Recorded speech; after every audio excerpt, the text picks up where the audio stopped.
Bonjour et bienvenue ici de nouveau sur le floor du Stock Exchange à New York avec moi Arnaud de Bresson. Bonjour. Bonjour. Alors vous êtes CEO de Paris Europlace. Première question tout simplement, est-ce que vous pouvez nous expliquer ce qu'est Paris Europlace ? Paris Europlace est l'organisation chargée de promouvoir et développer la place financière de Paris, qui rassemble l'ensemble des acteurs internationaux présents sur la place financière, les émetteurs, les investisseurs, les banques internationales à Paris, et chargée d'expliquer aux investisseurs mondiaux quelles sont les opportunités d'investissement sur les marchés européens. Paris est la porte d'accès au marché de l'euro et nous sommes chargés d'expliquer, de promouvoir nos opportunités d'investissement de manière régulière à l'international. Alors, vous le dites, les marchés parisiens, mais ici on est à New York. Est-ce que vous pouvez expliquer ce que vous êtes venu faire ici et quelle sera l'influence sur votre compagnie, de votre présence ici ? Alors d'abord expliquer ce qui se passe en Europe, puisque évidemment ici, et surtout du côté américain, il y a certaines inquiétudes sur la manière dont les choses évoluent en Europe, à la fois en matière de croissance économique. L'année 2013 va être une année de récession légère, même si la situation de la France est un peu supérieure à la moyenne.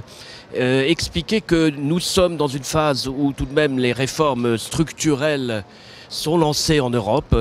Notre message important, c'est que le modèle de l'Europe, la manière dont l'Europe fonctionne, est en train de changer de manière fondamentale, avec à la fois la mise en place d'une politique budgétaire commune pour réduire les déficits budgétaires, la mise en place de nouveaux mécanismes de régulation bancaire, qui est l'une des priorités importantes, l'Union bancaire européenne, qui va permettre d'assainir la situation des banques européennes, et puis tous les mécanismes mis en place par la Banque centrale européenne, notamment pour aider la liquidité des marchés et redonner des flux d'investissement.